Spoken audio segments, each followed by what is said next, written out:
それを俺が禰豆子に言って聞かせる。それぐらいガツンと言うべきだと俺は思うな。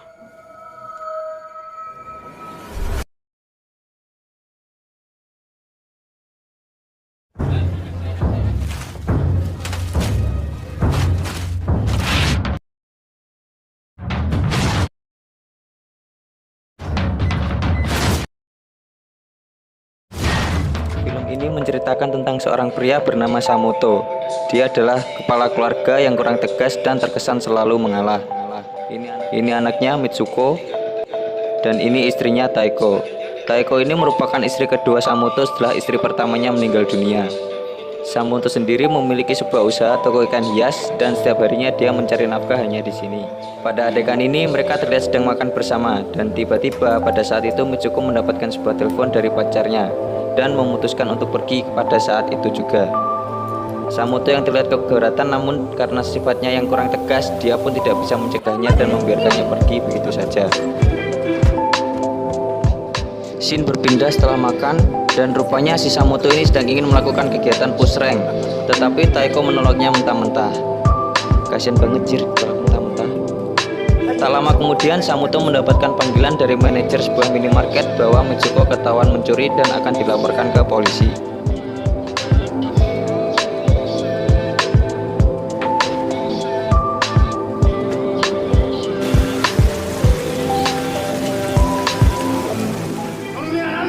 Setibanya di sana, Samoto dan istrinya meminta maaf dan memohon agar Pak Manajer tidak membawanya ke kantor polisi.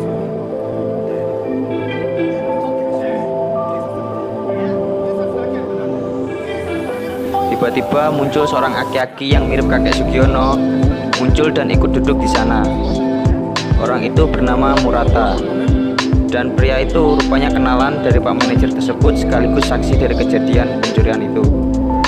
Setelah bernegosiasi, akhirnya Pak Manajer tidak memperpanjang masalah tersebut dan Samoto keluarga sangat berterima kasih pada Pak Murata.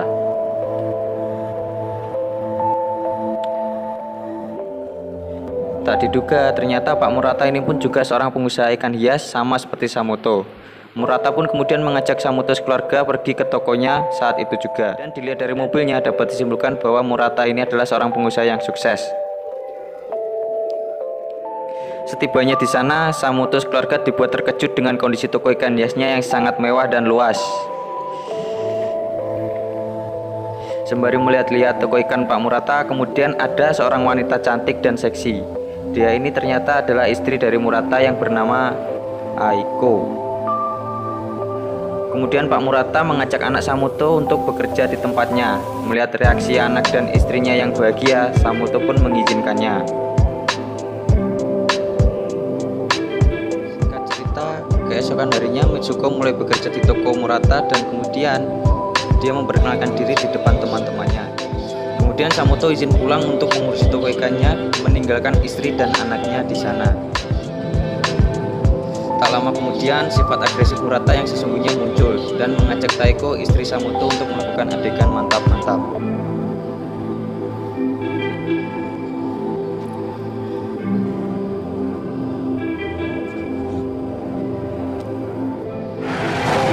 Setelah melakukan kegiatan mantap-mantap, kemudian Taiko diantar pulang oleh Pak Murata. Samoto yang tidak mengetahui bahwa istrinya habis digenjot Murata keluar dari toko dan menyambut Murata dengan wajah bahagia. Iya, istrinya habis digenjot orang, lu seneng-seneng aja anjir.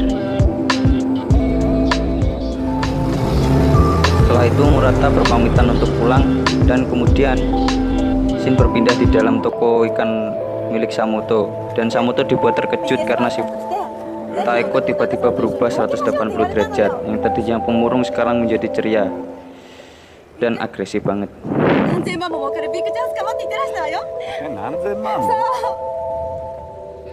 Singkat cerita, scene berpindah di toko Murata dan di sini diperlihatkan bahwa ada seorang investor yang ingin menanam modal di toko Murata. Samoto pun terkejut setelah mengetahui sifat asli Murata yang berlawanan. Yang tadinya ceria, suka membantu, sekarang jadi pemarah. Yang membuat Murata marah adalah sang investor seakan-akan ragu dengan bisnis yang dijalankannya. Maka dari itu Murata marah-marah dan membuat Samoto kaget. seorang negosiasi yang handal, Murata pun mengajak Samuto pergi ke suatu ruangan dan memaksanya untuk mengikuti aturan main dari Murata agar mendapatkan cuan. Dan singkat cerita, tiba-tiba investor itu menyetujui apa yang dikatakan Murata dan mau menanam saham ke toko ikan milik Murata. Kemudian Aiko, istri Murata, datang membawa minuman yang berisi racun di dalamnya. Tanpa disadari, investor langsung meminumnya dan kemudian ada gejala serak di tenggorokan sang investor. Pak Murata yang seolah tidak mengetahui apa-apa menyuruh Samuto untuk mengambilkan air, dan Samuto pun menurutinya saja karena dia tidak curiga apa yang ada di dalam air itu. Setelah selang beberapa menit kemudian sang investor mati karena keracunan dari minuman yang diberikan oleh Aiko. Samuto pun terlihat terkejut dan seakan-akan bingung apa yang telah dilakukan oleh Murata ini apakah benar atau salah. Dengan nada yang memaksa, Murata pun menyuruh Samuto untuk membungkus mayat dari investor tersebut dan akan dibawa ke suatu tempat yang jauh. Samuto yang linglung atas kejadian tersebut mau tidak mau harus mengikutinya karena Murata mengancam atas keselamatan istri dan anaknya. Dapat dilihat dari posisi tangan Samuto, dia sangat ketakutan, ingin melawan, tapi karena kembali lagi sifatnya yang selalu mengalah dan tidak bisa apa-apa. Kemudian mayat dari investor itu dibawa ke suatu tempat yang ada di tengah-tengah hutan untuk dimutilasi.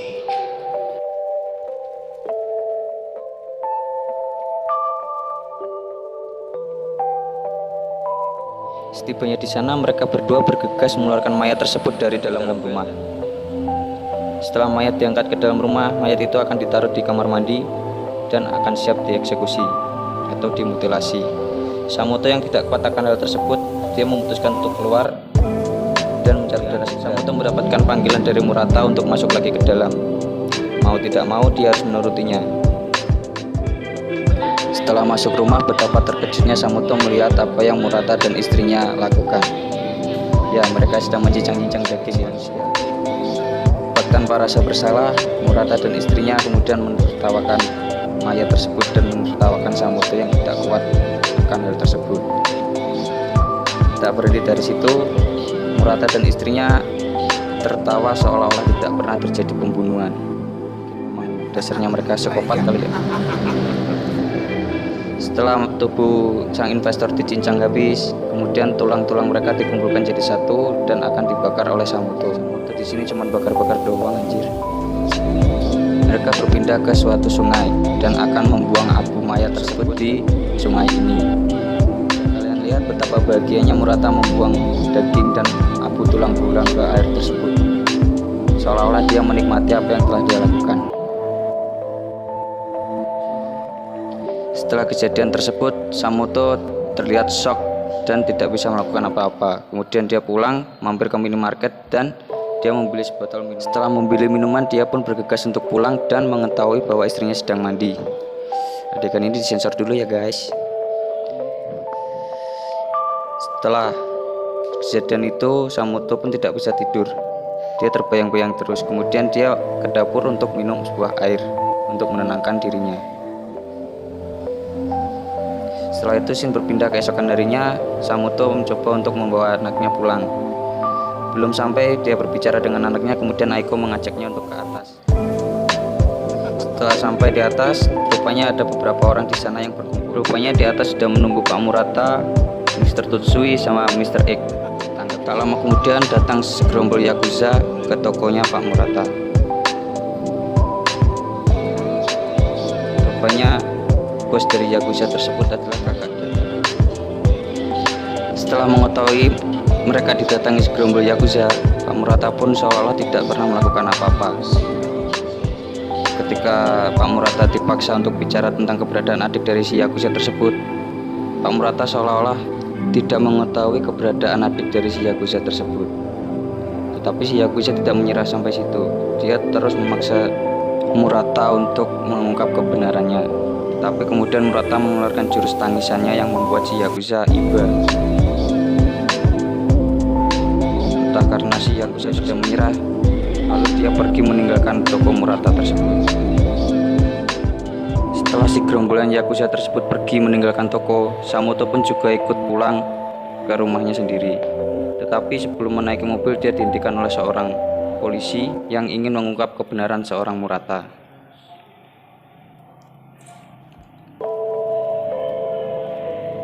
Kepolisian tersebut telah mencurigai Murata sejak lama dan ingin mengetahui kebenarannya dari mulut Samuto. Tetapi Samuto menolaknya seolah-olah menutupi kejadian. Tidak ingin terlalu berlama-lama di sana, kemudian sang polisi meninggalkan sebuah kartu nama agar Samuto dapat menghubunginya suatu saat nanti. Kemudian Shin berpindah ke rumah Tatsui yang membawa istri Murata ke rumahnya untuk diajaknya mantap-mantap. Karena memang dasarnya si Aiko ini psikopat, dia sangat menikmati hal tersebut dan seolah-olah menggoda Tatsui untuk segera melakukan kegiatan mantap-mantap. Dan tidak lupa si Mr. X datang ke dalam kamarnya Tatsui dan Aiko untuk menonton mereka melakukan adegan tersebut. Sebab melihat film Blue secara langsung, Mr. X langsung duduk di depannya dan merasa bahagia. Setelah kejadian tersebut, Murata marah-marah pada Samuto dan menyuruhnya untuk mengantarnya ke rumah Tatsui. Sesampainya di sana, rupanya Tatsui sudah meminum beberapa botol yang dibawa Aiko dan kemudian dia tergeletak dan mati. Mr. X yang tidak mengetahui apa-apa kemudian menangis dan mencoba untuk membangunkan Samuto yang ketakutan pun tidak bisa berbuat apa-apa. Mr. X pun terlihat kebingungan setelah melihat majikannya telah tergeletak tak bernyawa. Bak penyelamat, Murata menyuruh Mr. X untuk meminum obat yang ada di dalam botol. Dengan polosnya, Mr. X kemudian meminumnya, tetapi itu tidak mempan terhadap Mr. X. Setelah mengetahui bahwa obat itu tidak bereaksi kepada Mr. X, kemudian Murata bergegas untuk mencekik Mr. X sampai dia tewas. Setelah Tatsui dan Mr. X tewas, kemudian mayat mereka berdua dibungkus kain putih dan akan dimasukkan ke dalam mobil. Setelah dimasukkan ke dalam mobil, mayat mereka berdua pun dibawa ke rumah kosong yang berada di tengah hutan itu lagi dan bersiap-siap untuk dieksekusi. Algojunya tetap sama, Murata dan Aiko. Setelah mayat berhasil dicincang, Murata dan gerombolannya pun kembali lagi ke sungai yang pernah diceritakan di awal film tadi untuk membuang mayat. Kali ini tugas Samuto yang membuangnya. Bagi tidak berdosa, Murata pun tertawa melihat warna air yang berubah menjadi merah. Setelah itu, Murata memberi imbalan kepada Samuto untuk mengicipi lubang dari Aiko. Samuto pun dipaksa oleh Murata untuk melakukan adegan mantap-mantap, pun Samuto tidak mau. Dia dipaksa dan melakukan adegan mantap-mantap tersebut di dalam mobil.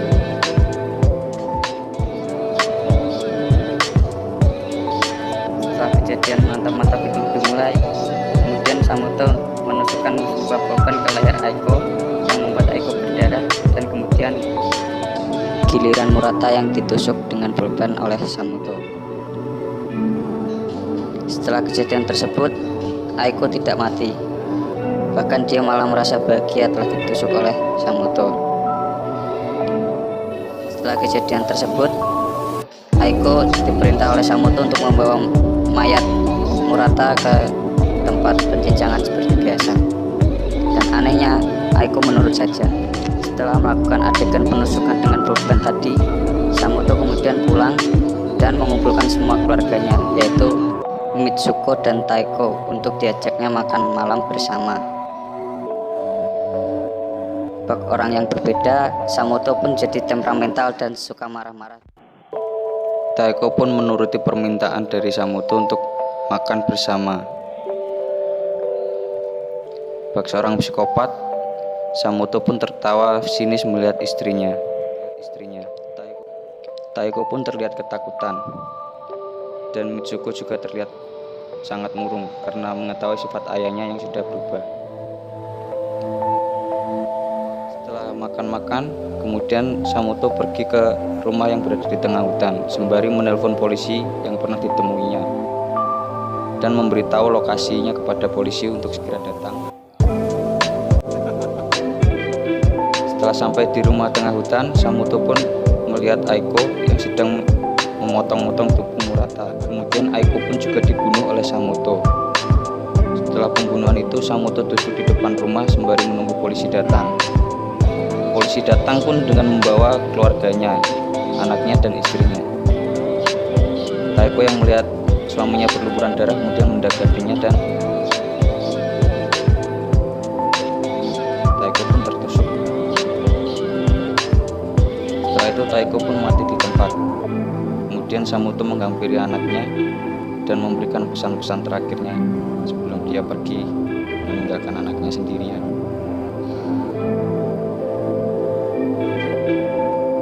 Setelah berbincang-bincang dengan anaknya, kemudian Samuto pamit untuk pergi meninggalkannya selamanya. Ya, ini adalah ending